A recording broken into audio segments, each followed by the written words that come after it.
คนบางคนคิดที่สิเว้าหยังก็เว้าเด้อ้างว่าเจ้าของมีปากแต่ว่าเว้าออกไปแล้วมันอาจสิไปเว้าทำลายมิตรทำลายชีวิตเขาคำเว้านี่มันเป็นซ้ำเข็มแทงใจพุ่นเด้โยมซ้ำเป็นยาพิษอย่างดีเลยขึ้นอยู่กับว่าเฮาสิเว้าไปแบบใดคนเว้านี่บ่คิดดอกว่าจะกลัวได้เว้าระบายไปเว้าเสียดสีเขาทำลายชีวิตเขาว่าจังซั่นจังซี่สารพัดคนฟังนี่ทนแทบสิบ่ได้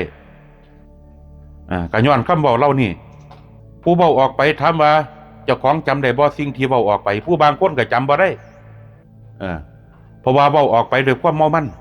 เว้าไปด้วยความสาใจเจ้าจะลืมว่าคนฟังนี่มันจำบ่ลืมเด้ทุกสิ่งที่เจ้าเว้าออกไปถึงว่าเจ้าลืมแต่ว่าคนฟังบ่ลืม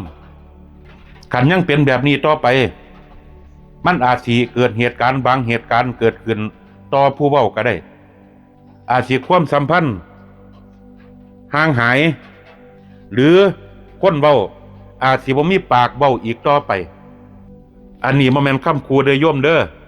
เว้าตามเนื้อผ้าถ้าอยากให้ชีวิตมีความสงบสุขก่อนเฮาสิเว้าหยังก็สร้างให้พิจารณาเบิ่งดีๆว่ามันสิเกิดผลกระทบกับตัวเจ้าของบ่กับคนฟังบ่